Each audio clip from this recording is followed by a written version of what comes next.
முதலமைச்சரா இருக்கிறவங்க, அமைச்சரா இருக்கிறவங்க, இல்ல பொறுப்புல இருக்கிறவங்க, அதிகாரத்துல இருக்கக்கூடியவங்க அவங்களுடைய நாற்காலியிலேயே கோந்து போட்டு பொட்டுனது மாதிரி உட்காந்துக்கிட்டு இல்லாம அலுவலகத்தை விட்டுட்டு இப்ப வெளியில வந்து மக்களை சந்திக்கிறதுக்கு வர்றாங்க இல்லையா? அவங்க வெளியில வர்றதே ஒரு நல்ல விஷயம் தான். அதுல முதலமைச்சர் எல்லாம் வர்றாரு அப்படின்னா அது விஜய் மாதிரியான ஆட்கள் அவரு வர்றது அப்படின்றது பெரிய விஷயம், பாராட்டுக்குரியதுதான். இந்த முதலமைச்சர் இந்த மாதிரி விசிட் பண்றதை நம்ம அப்ரிசியேட் பண்றோம். அந்த முதலமைச்சராக விஜயாக அவரு எப்படி நடந்துக்கிறாரு அப்படின்றது அது ரொம்ப ரொம்ப உன்னிப்பா கவனிக்க வேண்டியது. கவனிச்சு அவர்கிட்ட இருந்து இந்த அமைச்சர்களும் மற்ற அதிகாரிகளும் கத்துக்க வேண்டியது நிறைய இருக்கு. அதுல அது முதலமைச்சர் விசிட் பண்ணாமலே இது நடந்திருக்கணும். அந்த மாதிரியான ஒரு சிஸ்டம் இருக்கணும். அப்போ கவர்மெண்ட்ல அபிஷியல்ஸ் இருக்கிறாங்களா, அதுக்குன்ட்டு ஆட்களை போட்டு வச்சிருக்கிறாங்களா, சம்பளத்தை கொடுத்துட்டு இருக்கிறாங்களா, அதெல்லாமே தண்ட சம்பளமா என்ன? அவன் வேலையை செய்யணும்ல. அவர் பாருங்க, அவர் கை கட்டி அவர் நிக்கிறாரு, ஒரு குற்றவாளியை போல நிக்கிறாரு. அவரும் கை கட்டி இருக்கிறாரு, சிஎம்மும் கை கட்டி தான் நிக்கிறாரு. சிஎம் கை கட்டி நிக்கிற தோரணையை நீங்க பாருங்க. அதே இடத்துல அவர் பக்கத்துல அந்த அமைச்சர் பன்னியரசு அவர் கை கட்டி நிக்கிற தோரணையை நீங்க பாருங்க, அந்த டிஃபரன்ஸ் தெரியும். இப்ப எப்போ தலித் மக்களினுடைய பட்டியல் இனத்தை சேர்ந்த மக்களினுடைய ஒரே பிரதிநிதி நான் தான். அதனால திருமாவளவனுக்கு செய்தி என்ன செய்தினா, நீங்க கொஞ்சம் அடக்கி வாசிங்க, கூட இருங்க, இருந்தா ஒத்துழைப்பு கொடுத்துக்கிட்டு இருங்க. அது மீறி நீங்க போறதுன்னா போங்க, ஆனா உங்க பின்னாடி யாரும் வரமாட்டாங்க. இந்த தலித் இளைஞர்கள் எல்லாம் எங்க கூட தான் இருக்கிறாங்க, ஏன் கூட தான் இருக்கிறாங்க. விவாதிக்கலாம், இல்ல இது வந்து திட்டமிட்டு செஞ்சது இல்லை, ஆக்சிடென்ட் தான், இது மாதிரி நடந்தது, அப்படி நடந்துருச்சு அப்படின்னு நம்ம சொல்லலாம். அப்படி சொன்னாலும் அது என்ன மாதிரியான அரசியலை பிளே பண்ணிருக்கு அப்படின்றத நம்ம பார்க்கணும். இப்ப ஹாஸ்டலுக்கு போன விஷயத்தை எடுத்துக்கோங்க. இந்த ஹாஸ்டல்ல போனது, அவர் தலித் ஹாஸ்டலை செலக்ட் பண்ணது, அப்புறம் அந்த டைமிங், இது ரெண்டையும் எடுத்துக்கிட்டீங்கன்னா ரெண்டு விஷயத்த அவர் வந்து இதன் மூலமா சாதிக்கிறாரு. அது இதை விட ரொம்ப முக்கியமானதை நான் பார்க்கறது திருமாவளவனுக்கு அவர் சொன்ன அந்த மெசேஜ்.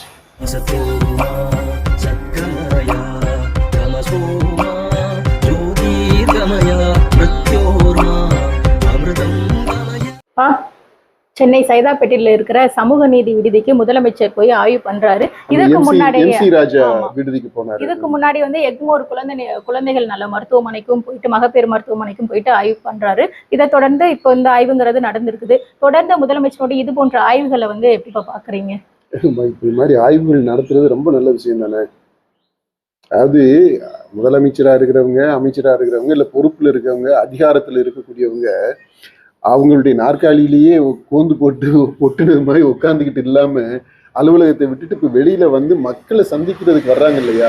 அவங்க வெளியில வர்றதே ஒரு நல்ல விஷயம் தான். அதுல முதலமைச்சர் எல்லாம் வர்றாரு அப்படின்னா அது விஜய் மாதிரியான ஆட்கள் அவரு வர்றது அப்படின்றது பெரிய விஷயம், பாராட்டுக்குரியதுதான். இந்த முதலமைச்சர் இந்த மாதிரி விசிட் பண்றதை நம்ம அப்ரிசியேட் பண்றோம். முதலமைச்சர் மட்டும் இல்லைங்க, எல்லா அமைச்சர்களுமே அவங்க துறை ரீதியாக இப்படி போய் பார்க்கறது நல்ல விஷயம். ஆனா எப்படி அதை பார்க்கணும், என்ன நோக்கத்துக்காக பார்க்கிறோம் அப்படின்றது ரொம்ப முக்கியம். அதுதான் அடுத்த கட்டமா நம்ம பேச வேண்டியது. இப்ப முதலமைச்சர் ஆய்வு சும்மா பேரளவுல இல்லாம போயிட்டு அதிகாரிகிட்ட பேசிட்டு எப்படி இருக்குன்னு சொல்லிட்டு மட்டும் கட்டிடங்களை ஆய்வு செஞ்சுட்டு இருக்காம, அந்த மாணவர்கள்ட்டையும் அங்க இருக்கக்கூடிய விடுதியில தங்கி இருக்கிறவங்கள்ட்டையும் வந்து நேரடியா உரையாடல் பண்ணார்லப்பா, அந்த விஷயமே ஒரு பாராட்டுக்குரிய விஷயம் தானே. ஆமா ஆமா, ரொம்ப நல்லதுதான். அவர் வந்து இன்ஸ்பெக்ட் பண்றாரு. அந்த இடம் கட்டடங்களை மட்டும் பார்க்கல, கட்டடத்தை பார்த்தோம்னா பயங்கர இம்ப்ரெசிவா தான் இருக்கு. அதாவது சென்னையில ஒரு அதாவது சமூக நீதி, அதாவது ஆதி திராவிட மாணவர்களுக்கான இது இப்ப பேரை மாத்தினாங்க, போன கவர்மெண்ட் மாத்திருக்கு, சமூக நீதி விடுதின்ட்டு. அப்படி அந்த விடுதியினுடைய தோட்டத்தை பார்க்கும்போது ஒரு கார்பரேட் ஆபீஸ் மாதிரி தான் இருக்கு லுக்கு. ஆனா அந்த மாதிரியான ஒரு விடுதிக்குள்ள போயிட்டு அவரு கட்டடத்தை மட்டுமே இன்ஸ்பெக்ட் பண்ணல, உள்ள இருக்கக்கூடிய வசதிகளை பாக்குறாரு. கழிப்பிட வசதி எப்படி இருக்கு, கிச்சன் வசதி இருக்குது என்னன்னு அது எல்லாத்தையுமே அவர் இன்ஸ்பெக்ட் பண்ற பாக்குறாரு இல்லையா? பாக்குறதுல என்னன்னா ஒரு நகை முரண் தான். ஒரு முதல்வர் என்னதான் அன்எக்ஸ்பெக்டடா அன்அனௌன்ஸ்டா ஒரு விசிட் பண்ணாலுமே அவங்களுக்கு முன்னாடியே தெரிஞ்சிடும்.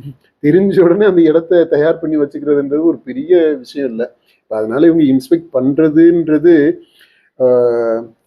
இந்த பாஜகல இருந்து பாரத பிரதமர், அப்புறம் அந்த மத்திய அமைச்சர்கள் சில பேர், இந்த நிர்மலா சீதாராமன் இவங்க எல்லாம் ஏதோ ஒரு நாள் வந்து இந்த தெருவுல குப்பையை கூட்டுவாங்க தெரியுமா? அதுக்கு அந்த ரோடெல்லாம் அதான் ரோடெல்லாம் அவங்க வர்ற பாதையெல்லாம் நீட்டா இருக்கும். ஆனா அவங்க கூட்டுற இடம் இருக்கு பாத்தீங்களா, அங்க மட்டும் அப்படி குப்பையை கொஞ்சம் போட்டு விட்டுருப்பாங்க. அந்த மாதிரி இப்போ முதலமைச்சர் விசிட் பண்ண போறாரு அப்படின்னா எல்லாம் ஓரளவுக்கு சாதாரணமாவே எனி அபிஷியல் விசிட் அப்படின்னு சொன்னாலே இடத்த கிளீனா ரெடி பண்ணி விட்டுறாங்க. ஓகே, ஆமா. இப்ப இவரு போய் பார்க்கும்போது ஏதோ ஒண்ணுல குறை இருக்குது அப்படின்னா பர்பஸாவே அந்த குறைய வச்சிருக்கிறாங்க. அதை ஹைலைட் பண்ணணும் அப்படின்றதுக்காக அப்படிதான் வச்சிருப்பாங்க. அப்படிதான் நம்ம புரிஞ்சுக்கிற முடியும். அதனால இவர் வந்து போனது அப்படின்றது ஒரு நல்ல விஷயம். இடத்தெல்லாம் சுத்தி பார்த்தாரு அப்படின்றது இவருக்குமே ஒரு நிறைய விஷயங்கள் தெரிஞ்சிருக்கும். ஓ, ஒரு ஹாஸ்டல்னா இப்படி இருக்குமா? ஏன்னா அவர் வந்து அவருக்கு தெரிஞ்ச ஹாஸ்டல், நான் நினைக்கிறேன் அவர் படிச்ச அந்த கல்லூரியில ஒருவேளை அந்த ஹாஸ்டலுக்குள்ள போயிருந்திருக்கலாம். மற்றபடி ஹாஸ்டல் இது அவர் ஸ்கூல்ல படிக்கும்போது எதுவும் ஹாஸ்டல் பார்த்தாரா என்னன்னு தெரியல. மற்றபடி ஹாஸ்டல்ன்றது சினிமாவில் அவர் நடிக்கும்போது ஏதாவது சீன் வந்துருந்துச்சுன்னா தான். இதுல போய் அதுவும் இந்த ஒடுக்கப்பட்ட மாணவர்கள், பட்டியலின மாணவர்கள் இருக்கிறது, அந்த விடுதி எப்படி இருக்குது அப்படின்றத உள்ள போய் பார்த்துருக்கிறதுன்றது அவருக்கே ஒரு எக்ஸ்போஜரா இருந்திருக்கும். ஒரு கண்ணை திறக்கக்கூடிய ஒரு விழிப்புணர்வு அனுபவமாக இருந்திருக்கும் தான் நினைக்கிறேன். அந்த விதத்துல அதை நம்ம அப்ரிசியேட் பண்றோம். ஏன்னா இந்த மாதிரி விஜய் முதலமைச்சர் விழிப்புணர்வு பெற வேண்டிய விஷயங்கள் நிறைய இருக்கு. அவர் இன்னுமே சாதாரண ஒரு கிராமத்துக்கு உள்ள போய் அந்த கிராமத்துல எப்படி இருக்குன்றத பார்க்கணும். இந்த சேரி காலனின்னு எல்லாம் சொல்றாங்க தெரியுமா? அந்த பேரெல்லாம் மாத்தணும்னு சட்டத்தையோ ஒழுங்கா போன கவர்மெண்ட் எல்லாம் சொல்லி இருக்கிறாங்க, ஜிஓ எல்லாம் போட்டிருக்கிறாங்க. அப்படி இருந்தாலுமே நிறைய இடங்கள்ல காலனின்ற பேர் இருக்கத்தான் செய்யுது, சேரின்ற பேர் இருக்கத்தான் செய்யுது.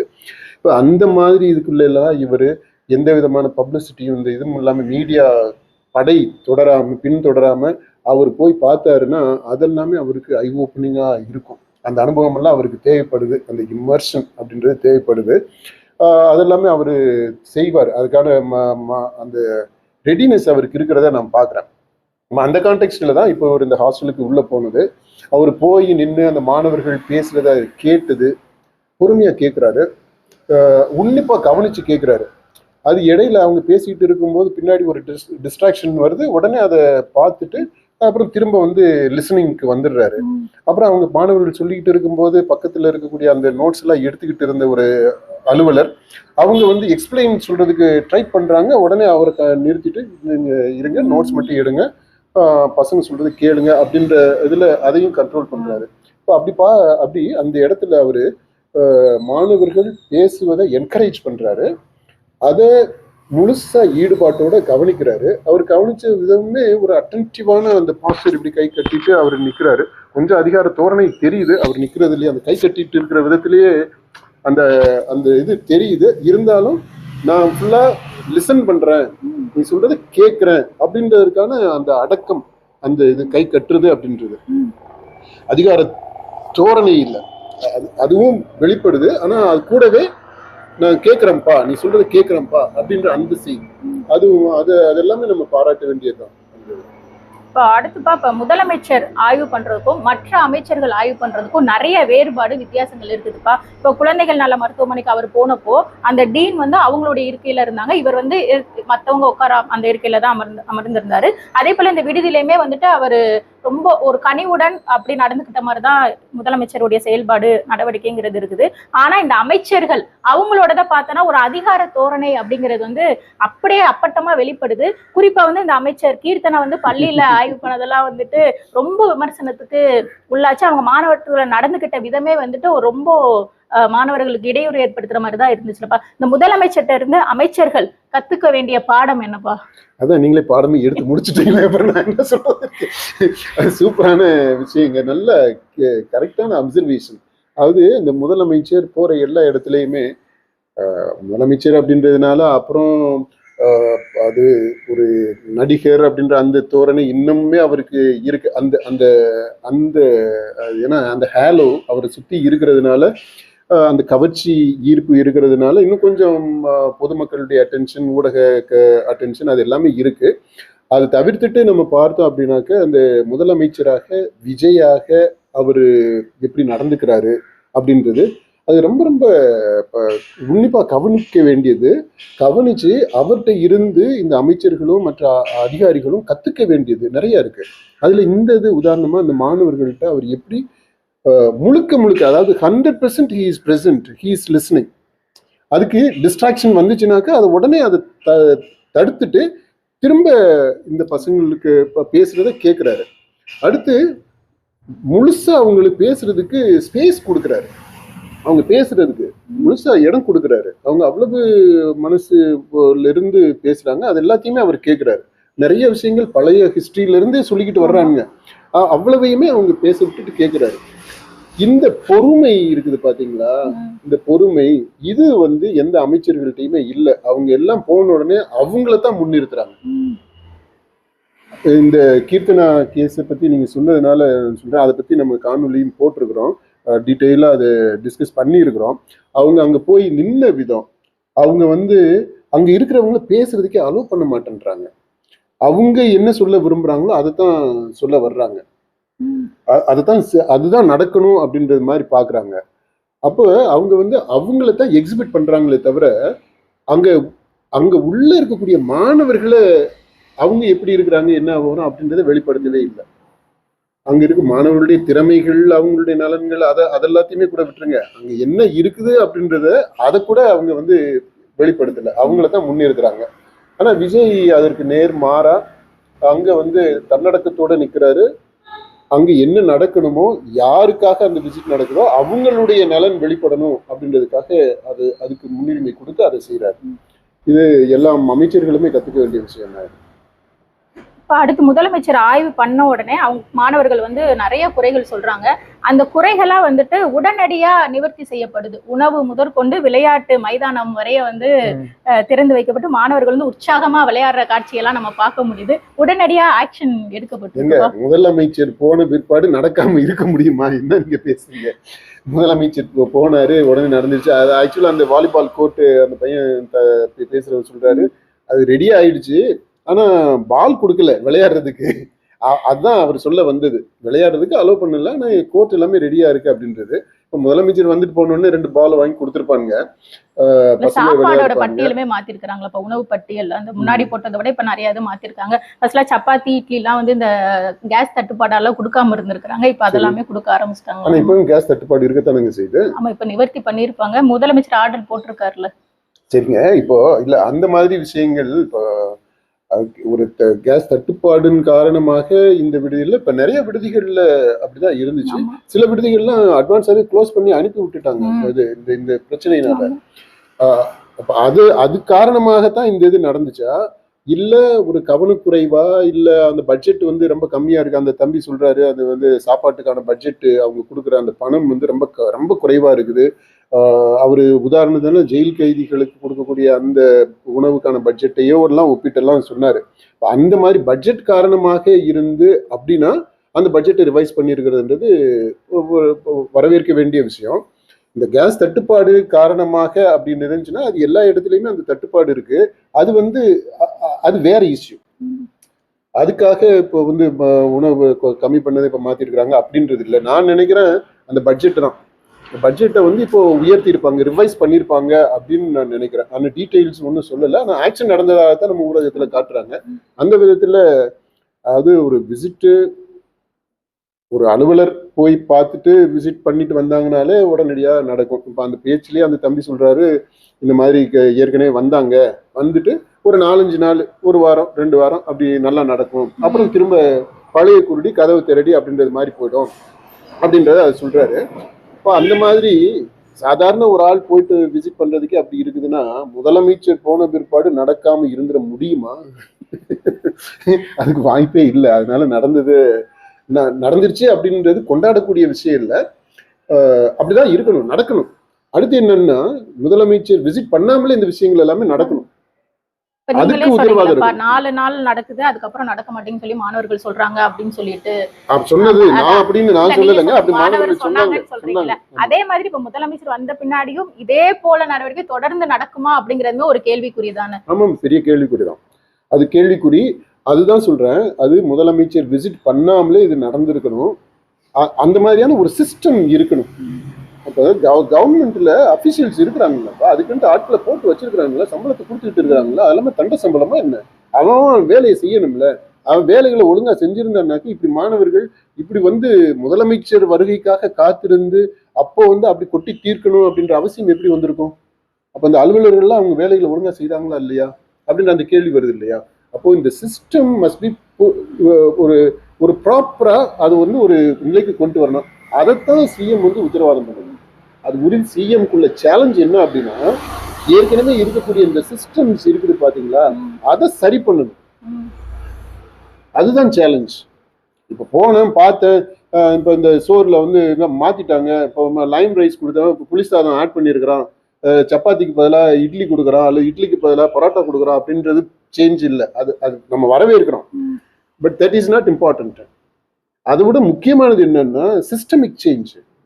அந்த அலுவலர்கள் அவங்க ஏற்கனவே இந்த இதை வந்து செய்ய வேண்டிய பொறுப்புல ஆட்கள் இருக்கிறாங்க இல்லையா, அதிகாரிகள் இருக்கிறாங்க இல்லையா, அவங்கள வேலை செய்ய வைக்கணும். அவங்கள வந்து பொறுப்பை ஏற்க வைக்கணும். இந்த மாதிரி செய்யல அப்படின்னா அதற்கு அவங்க வந்து பதில் சொல்லி ஆகணும். அதனுடைய கான்சிக்வன்சஸ் அவங்க மீட் பண்ணணும். அதை செய்யணும். அதுதான் சிஎம்குள்ள சேலஞ்ச். அதே மாதிரி இப்ப இங்க போய் முதலமைச்சர் ஆய்வு பண்ணதுனால இங்க மாற்றம் வந்துருச்சு. ஆனா தமிழ்நாடு முழுவதும் இது போல விடுதிகள் நிறைய இருக்குது. அங்கேயும் வந்து மாற்றம் வர்றதுக்கு முதலமைச்சர் ஒரு உத்தரவு போட்டுக்கலாம். இது மாதிரி எல்லா விடுதியிலுமே நல்ல தரமான உணவு, அவர்களுக்கான வசதிகளை செஞ்சு தரணும் அப்படிங்கிற ஒரு விஷயம். ஏன்னா எல்லா விடுதிக்கும் முதலமைச்சர் போய் ஆய்வு பண்ண முடியாது.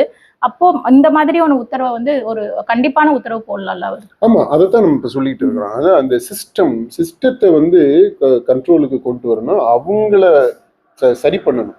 அதைத்தான் சொல்றேன். அப்படி செஞ்சா ஒரு விடுதி இவர் இன்ஸ்பெக்ட் பண்ண இந்த விடுதி மட்டும் இல்லை, எல்லா விடுதிகளுமே அப்படி சரியாகும். இது ஒரு துறைக்கு மட்டும் இல்லை, இது மாதிரி எல்லா துறையிலையுமே அந்த மாதிரியான சேலஞ்ச் அவருக்கு இருக்கு. அது எல்லாத்தையுமே அவர் அட்ரஸ் பண்ணுவாரு அப்படின்னு நம்ம நம்புவோம். அடுத்து முதலமைச்சர்கிட்ட வந்து மாணவர்கள் எக்கச்சக்கமான குறைகளை அப்படியே பட்டியலிட்டு அடுக்குறாங்க. அவர்களோட குறைகள் அவங்க சொன்ன விதம், அதோட நிவர்த்தி செய்ய வேண்டிய விஷயங்கள் என்னன்னு. ஆமா, அது எல்லாத்தையுமே நிவர்த்தி பண்ணிட்டாரா அப்படின்னு. ஆனா அந்த மாணவர்கள் சொன்னதுல நம்ம இப்ப பார்க்க வேண்டிய விஷயங்கள் மூணு விஷயம் இருக்குதுன்னு நினைக்கிறேன். மெயினா நம்ம ஹைலைட் பண்ண வேண்டியது ஒண்ணு, இந்த பில்டிங் வந்து ரொம்ப இம்ப்ரெசிவா இருக்கு. ஆனா அங்க உள்ள வந்து சிசிடிவியே வேலை செய்யல. 64 சிசிடிவி இருக்க வேண்டிய அந்த கேமரா இருக்க வேண்டிய இடத்துல சிலதுதான் இருக்குது. ஏன்பா சிசிடிவியை பத்தி சொல்ற அப்படின்னா, அங்க வந்து திருடு போகுது அப்படின்றாரு. இந்த திருடுமே எப்படி போகுது அப்படின்னா, வெளியில இருந்து வந்து திருடு போறது இல்லை, மெயினா அங்க உள்ளேயே மாணவர்களுக்குள்ளேயே திருடிக்கிறாங்க அப்படின்றாங்க. இது ரொம்ப முக்கியமான பாயிண்டா எனக்கு படுது. அதாவது மாணவர்கள் அங்க இருக்கக்கூடியவங்க திருடிக்கிறாங்க அப்படின்றது. அப்ப திருடுறதுக்கான தேவை என்ன அப்படின்ற அந்த கேள்வியை கேட்கணும் இல்லையா. மாணவர்களா இருக்கிறது ஜாலியா இருக்காங்க, செலிப்ரேட் பண்றாங்க, அதெல்லாமே ஓகே, வைப் பண்றது, பிளாஸ்ட் பண்றது, அந்த மாதிரி இதெல்லாமே இருக்கு. அதுதான் இந்த ஜெனரேஷன் இல்லையா. ஆனா இதுல திருடு அப்படின்றது எப்படி வருது, அது திருட மானிட்டர் பண்றதுக்கு இத்தனை சிசிடிவி கேமரா வைக்கணும் அப்படின்னு ஒரு தேவை வர்றது. இது ஒரு பாயிண்ட்ப்பா. இதை இன்னும் கொஞ்சம் சீரியஸா நம்ம யோசிக்க வேண்டியது இருக்கு. ரெண்டாவது அவர் என்ன சொல்றாரு அப்படின்னா, அந்த தம்பி சொல்லும் போது அங்க இருக்கக்கூடிய ஊழியர்கள் மதிக்கிறது இல்லைன்றாரு. அங்க வேலை செய்யறவங்க எல்லாரும் நமக்கு தெரிஞ்சது வரைக்கும் இந்த மாதிரி சமூக நீதி விடுதிகள்ல, அதாவது முன்னாள் ஆதி திராவிடர் நல பள்ளிகள்ல விடுதிகள்ல வேலை செய்யக்கூடியவங்க எல்லாமே அந்த ஆதி திராவிடர் வகுப்பை சேர்ந்தவங்களா தான் இருப்பாங்க அப்படின்னு தான் நான் புரிஞ்சிருக்கிறேன்.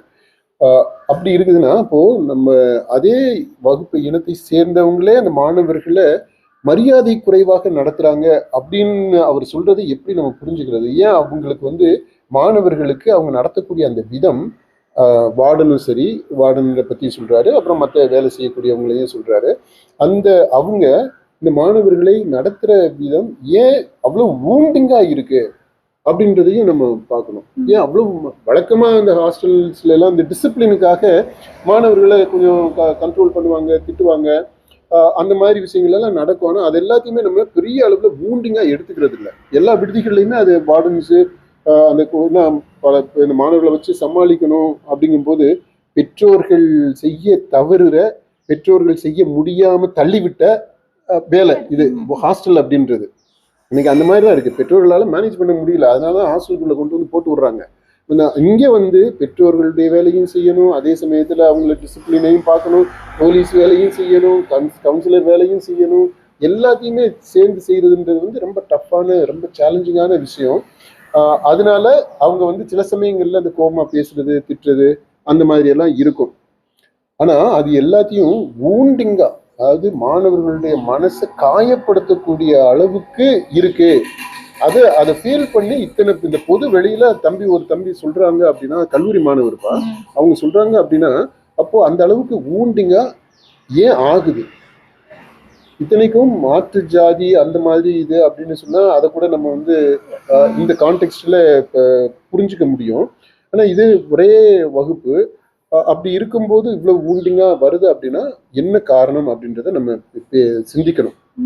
அடுத்து மூணாவது அந்த தம்பி சொல்றாரு, இது மாதிரி வெளியில வேலை செய்ய வேண்டியது இருக்கு, வேலைக்கு போயிட்டு இல்லை இது மாதிரி இது லேட்டா வரும்போது அங்கே ஹாஸ்டல்ல வெளியில தங்க வேண்டியது ஆகி போயிருது அப்படின்றத சொல்றாரு. இப்போ இது அடுத்து முக்கியமான கேள்வி. நீங்க வந்து ஃப்ரீ ஹாஸ்டல்னு சொல்றீங்க, மாணவர்கள் எந்த சுமையும் இல்லாம படிப்புல கவனத்தை செலுத்தணும் அப்படின்றதுக்காகத்தான் இந்த விடுதிகளே வச்சிருக்கிறோம். அரசு இந்த விடுதியை நடத்துது. இப்போ இந்த மாதிரி ஃப்ரீயான ஒரு விடுதி, அரசே ஃப்ரீன்ற வார்த்தையை கூட வேற என்ன வார்த்தை சொல்றதுன்னு தெரியாதனால நான் அந்த வார்த்தையை பயன்படுத்துறேன், அதனால மன்னிச்சுக்கோங்க.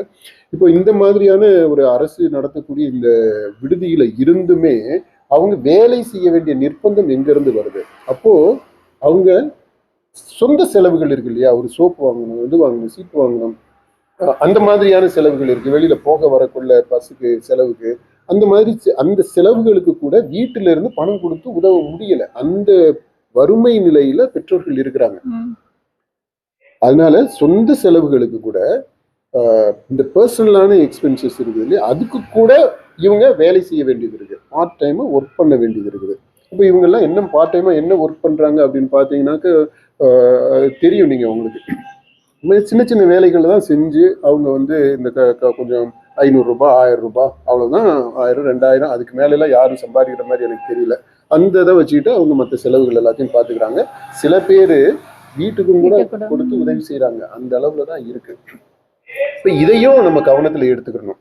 அப்புறம் கடைசி அந்த தம்பி சொல்றாரு, மினிஸ்டர் சிஎம் வந்து முடிச்சுட்டு அப்படி போகும்போது கடைசியா சாப்பாடை மட்டும் கொஞ்சம் பார்த்து செஞ்சிருங்க அப்படின்றாரு. அப்போ இந்த உணவு அப்படின்றது எவ்வளவு முக்கியமான விஷயமாக அவங்களுக்கு படுது பாத்தீங்களா?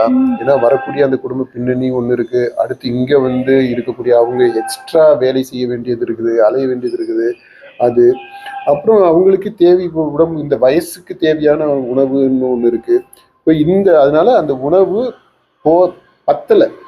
அதாவது சாப்பாடு குவான்டிட்டி மட்டும் இல்லாம குவாலிட்டி மட்டும் இல்ல, அது போதுமான போஷாக்கு இருக்கணும், சத்து இருக்கணும், இந்த வயசுக்கு ஏத்த வளர்ற வயசுக்கு ஏத்த புரோட்டீன் இருக்கணும், கொழுப்பு சத்து இருக்கணும், அதற்கேற்றது மாதிரியான உணவு இருக்கணும். அப்படிப்பட்ட உணவு இங்க கொடுக்குதா? அதான் நீங்க இந்த சாப்பாடை பத்தி சொன்னீங்கல்ல, இந்த அதை மாத்திட்டாங்க, இதை மெனுவை மாத்திட்டாங்க அப்படின்றது. மெனுவை மாத்துறதுன்றது பெரிய விஷயம் இல்லை. இந்த வயசு பசங்களுக்கு அவங்களுடைய உடல் வளர்ச்சிக்கு, மன வளர்ச்சிக்கு, அவங்களுடைய அந்த அகடமிக்கா அவங்க கான்சென்ட்ரேட் பண்றதுக்கான மூளை வளர்ச்சிக்கு இதுக்கு தேவையான உணவு, அந்த உணவு கிடைக்குதா அப்படின்றத உறுதி செய்யணும். அது வீட்டுல இருக்கிறவங்க பெரிய பெரிய ஹாஸ்டல்ஸ்ல இருக்கு, அந்த பணம் கட்டி பெரிய பணம் கட்டி எல்லாம் படிக்கிறாங்க இல்லையா, இந்த பெரிய இடத்து பசங்க படிக்கிற விடுதிகள்ல எல்லாம் இது எல்லாத்தையுமே கவனத்துல எடுத்துக்கிறாங்க. இப்போ ஆனா நம்ம விடுதிகள்ல, இந்த மாதிரி அரசு நடத்தக்கூடிய விடுதிகள்ல அந்த ஆஸ்பெக்ட் எடுத்துக்கிறது, ஏதோ சாப்பாடை கொடுத்தோம், பசியை அடக்கணும், பசியை ஆத்தி விட்டோம் அப்படின்ற அளவுலதான் இருக்கு. ஆனா அது மட்டும் பத்தாது. அதாவது இந்த மாதிரி விஷயங்களை தான் சிஎம் வந்து கொஞ்சம் கவனத்துல எடுத்து செய்ய வேண்டியது இருக்கு. இப்ப இது 4 ஆஸ்பெக்டையுமே நம்ம விவாதத்திற்கு உள்ளாக்கணும். ஏன் இந்த மாதிரியான நிலைமை இருக்கு அப்படின்றது. இதன் மூலமாக என்ன மாதிரியான செய்தியை அதாவது இந்த அரசு நடத்தக்கூடிய ஆதி திராவிடர் நல விடுதிகளாக இருந்த இப்போ சமூக நீதி விடுதிகளாக மாறி இருக்கக்கூடிய இந்த விடுதிகளில் இருக்கக்கூடிய மாணவர்கள் எப்படிப்பட்டவர்கள், அவங்களுடைய குணம் என்ன, அவங்க என்ன மாதிரியான பின்னணியில இருந்து வந்திருக்கிறாங்க அப்படின்ற செய்தியை நான் அந்த மாணவர்களை வச்சு இந்த சமூகத்துக்கு கடத்துற விஷயம் இருக்குது பாத்தீங்களா, அதை நம்ம கவனிக்கணும். ஏன்னா இது சாதாரணமா கடந்து போயிடக்கூடியது இல்லை. அங்க பேசுறவங்க எல்லாமே பட்டியலினத்தை சேர்ந்த மாணவர்கள் இல்லையா. அவங்க வாயிலிருந்தே என்னென்ன சொல்ல வைக்கிறீங்க, இங்க வந்து நாங்க திருடுறோம் அப்படின்றீங்க, எங்க இனத்தை சேர்ந்த வேலையில இருக்கக்கூடியவங்களே எங்களை மதிக்க மாட்டேன்றாங்க அப்படின்னு சொல்ல வைக்கிறீங்க. நாங்க வந்து இந்த முடியாததுனால பார்ட் டைமா வேலை செய்யறோம், எங்களுடைய சொந்த செலவுகளுக்கு, எங்க குடும்பம், அவங்க குடும்பம் எப்படின்னா ரொம்ப வறுமையில் இருக்கக்கூடிய குடும்பம் அப்படின்றத நீங்க சொல்றீங்க. இப்போ வறுமையில் ரிவர்ஸ்ல வாங்க, வறுமையில் இருக்கக்கூடிய குடும்பத்தை சேர்ந்த இந்த பட்டியலினத்தை சேர்ந்த இளைஞர்கள், மாணவர்கள் அவங்க இந்த விடுதிக்கு வந்தாலும் அவங்க பார்ட் டைமாக ஒர்க் பண்ணி தான் அவங்களுக்கு தேவையான விஷயங்களை செஞ்சுக்க முடியுது. தனிப்பட்ட பர்சனல் எக்ஸ்பென்சஸுக்கு வேலை செய்ய வேண்டியது இருக்கு. அப்படி வேலை செய்தும் பத்தாம சூழல்ல அல்லது வேலை கிடைக்காத ஒரு சூழல்ல அவங்க அதுக்கு என்ன பண்ணுவாங்க? என்ன பண்றது அப்படின்னா, யார்கிட்ட இங்க விடுதிக்குள்ள யார்கிட்ட காசு இருக்கோ அவங்கள்ட்ட இருந்து எடுத்துக்குவாங்க, அதுல துணி இருந்துச்சுன்னா எடுத்துக்குவாங்க. அந்த மாதிரி நாங்க திருடிக்கிருக்கோம் அப்படின்ற அந்த ரிவர்ஸ்ல வாங்க. இப்போ இந்த மாதிரியான ஒரு இமேஜ் அங்கே கொண்டு போய் நீங்க சேர்ப்பீங்க. அப்புறம் எல்லாருக்குமே மெயின் கன்சர்ன் சாப்பாடு. அந்த சாப்பாடு அதுதான் எங்களுக்கு பெரிய ப்ரியாக்குபேஷனா இருக்கு அப்படின்ற அளவுல கொண்டு வந்து நிறுத்துறீங்க. அப்போ இப்படி சாப்பாடை பத்தியே யோசிச்சுக்கிட்டு இருக்கிறவன் எப்படி படிப்புல கவனத்தை செலுத்த முடியும் அப்படின்னு குறை சொல்றதுக்கு இடம் கொடுக்குறீங்க. இந்த மாதிரி அந்த அதுவுமே நீ அந்த அந்த சூழ்நிலையில நீங்க அடுத்து பாருங்க. அங்க இருக்கிற இந்த துறைக்கு, சமூக நீதி துறைக்கு பொறுப்பாக இருக்கக்கூடிய அமைச்சர் அங்க நிற்கிறார். அவர் இருக்கிறார். அவரு ஏற்கனவே ரெண்டு தடவை அந்த அந்த அந்த விடுதிக்கு விசிட் பண்ணி இருக்கிறார். விசிட் பண்ணிட்டு குறைகள் எல்லாம் கேட்டு அதை சரி பண்றதுக்கு முயற்சிகள்லாம் எடுத்திருக்கிறாங்க. சில விஷயங்கள் எல்லாம் நடந்திருக்கு. ஆனா இந்த பேசுற தம்பி பாருங்க, அவரு ஃபுல்லா வரிசையா குறைகளா சொல்லிக்கிட்டு வர்றாரு. அந்த குறைகள் அப்படி சொன்னவரு ஒரு இடத்துல கூட அமைச்சர், அதாவது சமூக நலத்துறை அமைச்சர் ஏற்கனவே விசிட் பண்ணாரு, எங்கிட்ட கேட்டாரு, சில விஷயங்கள் இந்தந்த விஷயங்கள்லாம் நடந்திருக்கு, இன்னும் சில விஷயங்கள் நடக்காம இருக்கு, அந்த விஷயங்கள்லாம் நடந்துட்டா நல்லா இருக்கும் அப்படின்னு அவர் பேசவே இல்லை. அவரு கம்ப்ளீட்டா பேசின தம்பி அந்த அமைச்சரை இக்னோர் பண்ணிட்டு தான் பேசுறாரு. அந்த சமூக நலத்துறை அமைச்சர் வன்னியரசு ரொம்ப நல்ல மனுஷன். அது இயல்பாகவே அவர் ரொம்ப ஹம்பிளான மனுஷன். ரொம்ப ரொம்ப நல்ல character. As a person very good. அவர் பாருங்க, அவர் கை கட்டி அவர் நிற்கிறாரு, ஒரு குற்றவாளியை போல நிற்கிறாரு. அவரும் கை கட்டி இருக்கிறாரு, சிஎம்மும் கை கட்டி தான் நிற்கிறாரு. சிஎம் கை கட்டி நிற்கிற தோரணையை நீங்க பாருங்க. அதே இடத்துல அவர் பக்கத்துல அந்த அமைச்சர் வன்னியரசு அவர் கை கட்டி நிற்கிற தோரணையை நீங்க பாருங்க. அந்த டிஃபரன்ஸ் தெரியும். இப்ப எப்படிப்பா நீங்க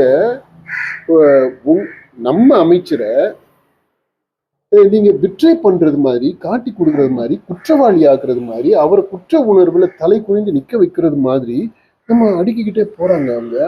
அப்போ இது எல்லாமே ஒரு திட்டமிட்டு நடக்கிற ஒரு செயலா? இப்ப இந்த நிகழ்ச்சி மூலமா வேற ஒரு செய்திய சொல்ல விரும்புதா இந்த அரசு அப்படின்னு அந்த கேள்வியும் வருது. அதை நம்ம இப்படி யோசிக்கவே கூடாதுன்னு நம்ம சொல்ல முடியாதுங்க. ஏன்னா அந்த டோட்டல் அந்த சீனை நீங்க எடுத்து பாருங்க. அப்போ நான் என்ன சொல்ல வர்றேன் அப்படின்றது உங்களுக்கு புரியும். இப்போ இதன் மூலமாக வேறு ஒரு அரசியல் அங்க நடக்குதா?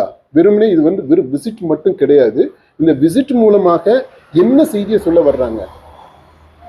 அப்புறம் அந்த தம்பி சொன்னவரு நீங்க பாருங்களேன், அது இந்த வன்னியரசு செய்த எந்த செயலையுமே சொல்லல. அப்புறம் அதுக்கு முன்னாடி இருந்த அரசுகள்ல சில நல்ல விஷயங்கள் நடந்திருக்கு, அதையும் சொல்லல. அப்புறம் இப்பவே அந்த ஒரு பக்கத்துல பேசும்போதே சொல்றாரு, ஒரு அபிஷியலை சொல்லி இவங்க மேடம் வந்தாங்க, ஒரு 4 நாள் நல்லா நடந்துச்சு அப்படின்றத சொல்றாங்க. அப்ப என்ன வந்தாங்க, அவங்க எதுக்கு வந்தாங்க, என்ன கேட்டாங்க, என்ன இவங்க குறை சொன்னாங்க, என்ன நடந்துச்சு அப்படின்ற அந்த டீட்டெயில் எதுவுமே சொல்லல.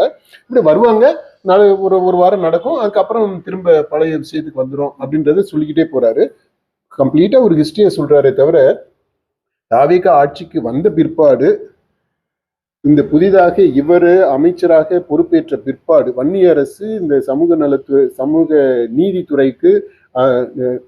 நீதித்துறைக்கு பொறுப்பேற்ற பிற்பாடு என்ன நடந்துச்சு, என்னென்னலாம் நடந்திருக்கு அப்படின்றத பற்றி எதுவுமே சொல்லல. அப்ப வெறுமனே ஒரு குற்றப்பத்திரிகையை வாசித்தது மாதிரியே அந்த நிகழ்ச்சி ஃபுல்லாவே இருக்கு. அப்ப இந்த குற்றப்பத்திரிகை வாசித்ததன் மூலமாக ஒண்ணு அந்த அமைச்சர் அவருக்கு சொல்றாங்களா, இந்த மாதிரி நீங்க பண்ணது சரியில்லை அப்படின்னு சொல்ல வர்றாங்களா, இல்ல ஒட்டுமொத்தமாக இந்த பட்டியலினத்தை சேர்ந்த அந்த மக்கள் அவங்களுக்கு ஒரு செய்தியை சொல்றாங்களா? அல்லது இந்த பட்டியல் இனத்தை சேர்ந்த மக்களுடைய நிலைப்பாடு, அரசியல் நிலைப்பாடு என்ன அப்படின்றத பொதுவாக தமிழக மக்களுக்கு சொல்றாங்களா? இது எல்லாமே இந்த இதுக்குள்ள அடங்கி இருக்குப்பா. எப்படின்னா இப்போ திருமாவளவன் கொஞ்சம் முன்ன பின்ன பேசிட்டு கொஞ்சம் ஒரு மாதிரி இருக்கிறாரு இல்லையா, அரசு விமர்சனம் பண்றது மாதிரி இருக்கு, பண்ணாத மாதிரி இருக்கு, சேர்ந்து இருப்போன்றது அந்த மாதிரி இருக்கு. இப்படிப்பட்ட ஒரு சூழ்நிலையில முதலமைச்சரா இருக்கக்கூடிய விஜய் என்ன சொல்ல விரும்புறாரு அப்படின்னா, பாருங்க இன்னைக்கு தலித் மக்களுடைய ஏக பிரதிநிதியாக நான் தான் இருக்கேன். இது உதாரணமா இந்த விடுதியிலேயே நீங்க பாருங்க, உங்க இனத்தை சேர்ந்த நம்ம அமைச்சர் அவர் வந்துட்டு போனாரு. அப்படி இருந்தாலுமே கூட அவராலையும் கூட செய்ய முடியல. இப்போ இவர் நான் வந்திருக்கிறேன், நான் வந்துதான் இதெல்லாம் செய்ய வேண்டியது இருக்கு, நான் வந்த உடனே பாத்தீங்களா இங்க ரெஸ்பான்ஸ் எப்படி இருக்குதுன்ட்டு. அப்போ தலித் மக்களினுடைய பட்டியல் இனத்தை சேர்ந்த மக்களினுடைய ஒரே பிரதிநிதி நான் தான். அதனால திருமாவளவனுக்கு செய்தி என்ன செய்தினா, நீங்க கொஞ்சம் அடக்கி வாசிங்க, கூட இருங்க, இருந்தா ஒத்துழைப்பு கொடுத்துக்கிட்டு இருங்க, அது மீறி நீங்க போறதுன்னா போங்க, ஆனா உங்க பின்னாடி யாரும் வரமாட்டாங்க. இந்த தலித் இளைஞர்கள் எல்லாம் எங்க கூட தான் இருக்கிறாங்க, ஏன் கூட தான் இருக்கிறாங்க, உங்க அமைச்சர் கூட கூட கிடையாது. ஏன்னா உங்க அமைச்சர் வந்து பார்த்துமே அவரை பத்தி எவனுமே ஒன்றும் சொல்லல. சொல்லியிருக்கிறதுனாக்கா அமைச்சர் புகழ்ந்த 2 வார்த்தை சொல்லியிருக்கலாம்ல, சொல்லலையே. அப்ப என்ன அர்த்தம்? அந்த செய்தியை இவர் ஸ்ட்ராங்கா சொல்றாரோ அப்படின்னு நம்ம பார்க்க வேண்டியது இருக்கு. தனிப்பட்ட வெறுப்பா கூட இருக்கலாம் அந்த அமைச்சர் மீது, இல்ல அமைச்சர் சார்ந்து இருக்கக்கூடிய கட்சி மீது அந்த மாணவர்களுக்கு பிடித்தமில்லாத காரணத்தினால கூட அவரை புகழாம இருந்திருக்கலாம்லப்பா. அதுவும் இருக்கு. அதாவது அமைச்சர் மேல வெறுப்பு வர்றதுன்னு, வன்னியரசு மேல எல்லாம் வெறுப்பு யாருக்கு வராதுப்பா. நான் பார்த்தது வரைக்கும் அவரு வெறுப்பு வரக்கூடிய அளவுக்கு பிடிக்கலன்னா இருப்பாங்க. அந்த பேசினவங்க அந்த தம்பி அந்த கட்சியை சாராதவராக இருக்கலாம். அவரு பேசினதுல அந்த துணியை நீங்க பாத்தீங்கன்னா கண்டிப்பா அவர் திமுகவுக்கு கடுமையான விமர்சனத்தோட தான் சொல்றாரு. ஆனா அந்த கட்டிடம் கட்டி கொடுத்தது திமுக அரசு இல்ல. திமுக அதான் கட்டடத்தை வச்சுக்கிட்டு சொல்ல முடியாது, அங்க டாய்லெட்ல தண்ணி வரலன்றாப்ல இல்ல. இந்த அரசுல தானப்பா தண்ணி வரல, அப்ப அவங்க தான் நடவடிக்கை எடுக்கணும். அந்த இது இருக்கு. அடுத்தது வந்து என்னன்னா, அந்த அவர் சொல்ல வர்றது அடுத்து, இந்த அமைச்சர் விசிகா விடுதலை சிறுத்தைகள் கட்சியில் இருந்து அமைச்சரவையில பங்கேற்று இருக்கக்கூடிய அந்த வன்னியரசு அவர் வந்திருக்கிற, அவரை பற்றியும் அவர் வந்து ஒண்ணு சொல்லல அப்படின்னா, அவர் வந்த விசிட்டவே இக்னோர் பண்ணிடுறாரு. அவர் அந்த அந்த அந்த லிஸ்ட்லயே வரல, அவர் கவனத்துக்குள்ளே கொண்டு வர மாட்டேன்றாரு. அவர் பேசின பிறகு அதுக்கு ஆப்போசிட்டா தான் பேசுறாரு. அப்ப என்னன்னா, அந்த பேசினவங்க ஒண்ணு சொல்லி வச்சு தயார் பண்ணி பேசுறாங்க, சிஎம் வருவாரு நீங்க இந்த மாதிரி பேசணும் அப்படின்னு சொல்லி வச்சு பேசியிருக்கிறாங்க. அப்புறம் அந்த தம்பி ஆப்வியஸா அவர் வந்து திமுக காரர் கிடையாது, அதிமுக காரர் கிடையாது, விசிகாவை சேர்ந்தவருமே கிடையாது. விசிகாவை சேர்ந்தவர்னா கண்டிப்பா அவங்க அமைச்சரை விட்டு கொடுத்துருக்க மாட்டார். அப்போ இவர் வந்து தாவிகாவை சேர்ந்தவராக இருக்கிறாரு. தாவிகா விஜயினுடைய கட்சி, விஜயினுடைய ரசிகராக கூட இருக்கலாம். இப்போ அதனால அதை பத்தி பேசுறாரு. அப்புறம் அவர் வந்து விஜய் இம்ப்ரெஸ் பண்ணு பேசணும் அப்படின்றது தான் அவர் பேச்சுல அதிகமாக தூக்கலா வெளிப்படுது. அது விடுதியை பத்தி சொல்றணும் அப்படின்றத விட இந்த மாதிரி எல்லாம் சொன்னா அவருக்கு நல்லா இருக்கும், குறையா சொன்னாக்க விஜய் வந்து என்ஜாய் பண்ணுவாரு, விரும்புவாரு, அவர் இம்ப்ரெஸ் பண்ணிடலாம் அப்படின்ட்டு அவர் இம்ப்ரெஸ் பண்ணணுன்ற நோக்கில தான் அவர் பேசுறாரு. ஒரு அப்ஜெக்டிவிட்டி அவர்கிட்ட இல்லை. இன்னும் கொஞ்சம் கூட அவரு, ஏன்னா வன்னி அரசு அங்க பக்கத்தில் நிக்க வச்சுக்கிட்டு பேசுனதுனால நான் சொல்றேன், நான் திமுகவுக்கு ஆதரவா அப்படி அந்த அர்த்தத்துல எல்லாம் சொல்லலை. கட்டடம் கட்டிட்டாங்க அப்படின்னால திமுக ஆதரிக்கணும்ன்றலாம் அவசியம் கிடையாது. ஆனா அதே விடுதிக்கு போன விசிட் பண்ண அந்த அமைச்சரை பக்கத்துல வச்சுக்கிட்டு இவர் இந்த தம்பி இப்படி பேசினதுனாலதான் நான் சொல்றேன், he wants to Impress chief minister. அவருக்கு ஒரு அல்டீரியர் மோட்டிவ் கூட இருக்கலாம். ஏன்னா இளைஞராக இருக்கிறாரு, அடுத்து படிப்பை முடிச்சுட்டாருன்னா கட்சியில சேர்ந்து கட்சியில ஏதாவது ஒரு பதவி கிடைக்கணும் அப்படின்ற அந்த இதுவும் இருக்கலாம். ஏன்னா இப்போ வந்து சாதாரண ஆளுகளுக்கெல்லாம் இவர் முக்கியத்துவம் கொடுத்துடுறாரு. இப்போ இடைத்தேர்தல் வருது, இடைத்தேர்தலுக்கு அந்த ஏஜ் வந்திருக்குமா என்னன்னு தெரியல, அதுக்கு எல்லாமே கூட விட்டு போட்டு வைக்கலாம், அங்க நம்ம சொல்ல முடியாது. ஏன்னா யாரு என்ன காரணத்துக்காக சொல்றாங்க அப்படின்றதெல்லாம் இல்லை. ஏன்னா எல்லாத்திலையுமே பின்னாடி ஒரு அரசியல் இருக்கு. இப்ப இந்த விஜய் வந்து இந்த இதை பண்ணாரு இல்லையா, அந்த டைம், அதையுமே நம்ம கவனத்தில் எடுத்துக்கணும். இப்பப்பா பொதுவாவே தமிழகத்துல நடக்கக்கூடிய முக்கியமான பிரச்சனைகள் ஏதாச்சும் நடந்துச்சுன்னா விஜயோட செயல்களை வச்சு அதை திசை திருப்பிடுறாங்க. குறிப்பா அந்த மூகாம்பிகை கோயிலுக்கு போயிட்டு வரப்ப அவர் ட்ரை பண்ணாரு, ஒரு கிளாஸ் இருந்துச்சு அப்படிங்கிறத வச்சு அப்போ வந்து இது பண்ணாங்க. தொடர்ந்து அது மாதிரி அதே மாதிரி இந்த பெரம்பூருக்கு போனப்போ கூட அப்ப சபரிவர்மன் இறந்திருந்தாரு, அந்த சம்பவம் நடந்துச்சு. இப்போ இந்த விடுதிக்கு போனப்ப வந்து அவர் உடலை வாங்குறதுக்கு மறுத்து நிவாரணம், விஜய் வந்து முதலமைச்சரா வந்து ஒரு இரங்கல் கூட தெரிவிக்கல, இந்த போன்ற விஷயங்கள்லாம் நடந்துட்டு இருந்துச்சு. இப்போ இதுல இருந்து திசை திருப்புறதுக்காக இது போல ஆய்வுகள் இல்ல நேரடியா போறதுங்கிறது நடக்குதாப்பா? அப்படி எடுத்துக்கலாம்ல? அப்படி எடுத்துக்கிறது இல்ல, அப்படி நடக்கிறதுன்றது சரிதான். அதுவும் தான் ஒரு காரணம். ஏன்னா விஜய் வந்து ஏற்கனவே அந்த துறை சார்ந்த அமைச்சர் வன்னியரசு விசிட் பண்ண அதே ஹாஸ்டலுக்கு இவர் ஏன் போகணும்? திரும்ப சடனா போக வேண்டிய அவசியம் என்ன நேர்ந்தது? அடுத்து அந்த எக்மோர் ஆஸ்பத்திரிக்கு போறதுன்றது ஏன் எப்ப போகணும்? எப்போ வேணாலும் போய்க்கலாம். நாங்க செலக்ட் பண்ண அந்த டைம். அது மாதிரி பெரம்பூருக்கு அங்க போயிட்டு அந்த ரேஷன்ல அரிசி நம்ம அதை பத்தி விரிவா பேசணும். ஒரு அது எப்படி கடைசி துளி இருக்கிறது, அது கீழே விழுகிறது வரைக்கும், அவங்க பைக்குள்ள விழுகிறது வரைக்கும் உறுதி செய்யறாரு. அவரு தட்டி விடுறாரு. அப்படி அத்தனை தடவை இப்படி இப்படி இப்படி இப்படின்ட்டு அது கடைசி துளி போறது வரைக்கும் உறுதி செய்யறாரு. இப்ப இது எல்லாமே பேசு பொருளாகுது.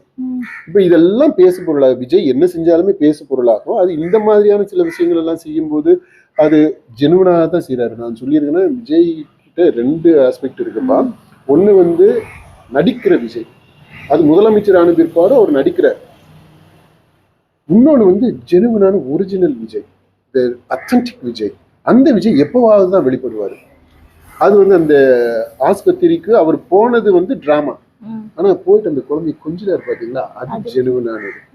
அதே மாதிரி அந்த பஸ்ல நான் சொன்னேன், அந்த கண்டக்டர்கிட்ட அந்த அவரு உட்கார வச்சுட்டு தோல்ல கை போடுறாரு பாத்தீங்களா, அது வந்து ஜெனுவனான விஜய். அது இயல்பா, அதாவது அவருடைய அந்த நடிப்பு அந்த இதையும் தாண்டி வரக்கூடிய அந்த உள்ளார்ந்த அந்த மனுஷன் விஜய் அது. ஓகே, அப்படி 2 இதுவுமே இருக்கு. இப்போ என்ன ஆகுதுன்னா, இப்போ இந்த மாதிரியான அம்சங்கள் எல்லாம் அந்த மைன்யூட்டான ஒரு பியூட்டிஃபுல் விஷயங்கள் அது வெளிவரும்போது பல சமயங்கள்ல அதை வந்து இக்னோர் பண்ணிடுறாங்க. இந்த மீடியாவில் எல்லாமே அவர் போற டிராமாவை தான் ஹைலைட் பண்றாங்க. இந்த மாதிரியான அருமையான விஷயங்கள், அந்தரங்கமான விஷயங்கள், ரொம்ப அத்திபுத்தாப்புல இருக்கக்கூடியது அதை பெருசா யாரும் ஹைலைட் பண்ண மாதிரி எனக்கு தெரியல. நம்ம தான் தொடர்ந்து சொல்லிக்கிட்டே வர்றோம். இப்ப இத மாதிரி எல்லாமே ஊடகங்களுக்கு தீனியா போயிடுதா? அப்ப என்ன ஆயிடுதுன்னா, தமிழ்நாடு அளவுல மக்களை கவலைப்படுத்தக்கூடிய, அவங்களுக்கு ஒரு ஒரு பதட்டத்தை ஏற்படுத்தக்கூடிய, கேள்விகளை எழுப்பக்கூடிய இந்த அரசை என்னடா நம்பி ஓட்டு போட்டோம், இப்ப இந்த மாதிரி நடக்குதே, நம்ம தப்பு செஞ்சிட்டோமோ அப்படின்னு யோசிக்க ஆரம்பிக்கிறாங்க பாத்தீங்களா? அந்த மாதிரி யோசிக்கிறது மாதிரி நிகழ்வுகள் நடக்குது. அது எல்லாத்துல இருந்தும் அவங்கள திசை திருப்பணும், அல்லது கவனத்தை மாற்றணும், அல்லது அதை மட்டுப்படுத்தணும். இதுக்குதான் விஜயினுடைய இந்த மாதிரியான விசிட்ஸ் உதவியாக இருக்கு. இதுவரைக்கும் உதவி இருக்கு அப்படின்றது இட் இஸ் அ ஃபேக்ட். யதார்த்தம் எப்படின்னா, அவரு ஒரு கோயின்சிடென்ஸா கூட இருக்கலாம் அப்படின்னு கூட நீங்க விவாதிக்கலாம். இல்ல இது வந்து திட்டமிட்டு செஞ்சது இல்ல, ஆக்சிடென்ட் தான், இது மாதிரி நடந்தது, அப்படி நடந்துருச்சு அப்படின்னு நம்ம சொல்லலாம். அப்படி சொன்னாலும் அது என்ன மாதிரியான அரசியலை பிளே பண்ணிருக்கு அப்படின்றத நம்ம பார்க்கணும். இப்ப இந்த பையன் இந்த ஹாஸ்டலுக்கு போன விஷயத்தை எடுத்துக்கோங்க. இந்த ஹாஸ்டல்ல போனது, அவர் தலித் ஹாஸ்டலை செலக்ட் பண்ணது, அப்புறம் அந்த டைமிங், இது 2 எடுத்துக்கிட்டீங்கன்னா 2 விஷயத்த அவர் வந்து இதன் மூலமா சாதிக்கிறாரு. ஒண்ணு, தமிழ்நாடு முழுக்க பரவலா பேசிக்கிட்டு இருந்த அந்த அந்த இத சிறை மரணம், அந்த சிறையில மரணம் இல்ல, அது கொலை, அந்த கொலை பற்றிய பேச்சு கொஞ்சம் மாறி இருக்கு. இப்ப யாருமே அதை பத்தி பெருசா பேசல. இப்ப அந்த ஹாஸ்டலுக்கு போனதுல இருந்து ஹாஸ்டலுக்கு போனதை பத்தி இன்னைக்கு வரைக்கும் அதை பத்தி பேசணும் பாத்தீங்களா நம்மளும். இப்போ அந்த மாதிரி அதை பத்தி பேச வச்சுட்டாங்க. அப்போ அந்த கொலை பற்றி அவங்க யாரும் மறுக்கல. அதுக்கான பேச்சுவார்த்தைகள் அது எல்லாமே போய்கிட்டு தான் இருக்கு. அந்த அரசு சார்பாக பணம் கொடுக்கறதுன்னு சொன்னது, வேலை கொடுக்குறேன்னு சொன்னது, அதுக்கு இவங்க அது பத்தலை அப்படின்னு சொல்லிட்டு எல்லாமே இந்த கரூர்ல நடந்த அந்த நிவாரணம் கிடைச்சது மாதிரி எதிர்பார்ப்போட அவங்க நெகோசியேட் பண்ணிக்கிட்டு இருந்தது, இதெல்லாமே ஒரு பக்கம் போய்கிட்டு இருக்கு. ஆனா அது பொது வெளிக்கு அட்டென்ஷனுக்கு வரல. அதுக்கு பதிலா இந்த விஷயம் வந்துருச்சு, முன்னால வந்து நின்றுச்சு. இது ஒண்ணு சாதிச்சிருக்கிறார். 2வது, அது இதோட ரொம்ப முக்கியமானதை நான் பாக்குறது, திருமாவளவனுக்கு அவர் சொன்ன அந்த மெசேஜ். பாருங்க, இந்த அரசு பாஜகவோடு இணக்கமாக போகக்கூடிய அரசாகத்தான் இருக்கும். நீங்க வந்து அதுல எல்லாம் குறுக்கிடக்கூடாது. அதை நீ எப்படி சமாளிக்கணும்னு சமாளிச்சுக்கோங்க. நீ இப்போ ஏற்கனவே அந்த இவரெல்லாம் கொண்டு வந்துட்டாப்ல, பிறந்த நாள் வாழ்த்து சொன்னாரு ஆமா, அமித்ஷா. அமித்ஷாவை கொண்டு ஆமா, அதெல்லாம் திரும்ப சொல்லிட்டு ஒரு ஏதோ ஒரு மாதிரி சமாளிக்கிறதுக்கு ட்ரை பண்றாரு. ஓகே, நீங்க என்ன வேணாலும் பண்ணிக்கங்க, ஆனா இதுல குறுக்கிடக்கூடாது. ரெண்டாவது, கண்டிப்பாக நான் வந்து பாமக உள்ள கொண்டு வர்ற முடிவுல இருக்கேன். இதை நீங்க ஏத்துக்கணும். ஏத்துக்கிட்டு உள்ள இருக்கலாம், ஏத்துக்காம கூட நீங்க உள்ள இருக்கலாம். ஆனா ஆனா நை நை நை நைன்ட்டுலாம் இருக்கக்கூடாது. ஓகே, நீங்க முடிவு பண்ணிக்கங்க. இருக்கணும்னா இருக்கலாம், போறதுன்னா போகலாம். ஆனா போகலாம்னு சொல்லிடல, போனா என்ன ஆகும் அப்படின்றதையும் வார்ன் பண்றாரு. அந்த வார்னிங் தான் இந்த ஹாஸ்டல் விசிட். அங்க என்ன பார்த்தேன் இல்லையா, பசங்க பூராமே தலித் இளைஞர்கள் எல்லாமே ஏன் கூட தான் இருக்காங்க. ஒரு பய கூட உங்க கூட இல்ல, உங்க மினிஸ்டர் கூட எவனும் கிடையாது. அதை அப்படியே ப்ரூவ் பண்றாரு. அங்க இருக்கக்கூடிய அத்தனை பேரும் ஒருத்தன் கூட உங்க மினிஸ்டரை சப்போர்ட் பண்ணல. அதாவது அவர் மினிஸ்டர் தான், அந்த வன்னியரசு சப்போர்ட் பண்ணல. அதனால நீங்க போறேன்னா போயிட்டு நீ பாலுங்கணத்துல போய் விழுவேன் அப்படின்னா விழுந்துக்க அப்படின்ற அந்த செய்தி.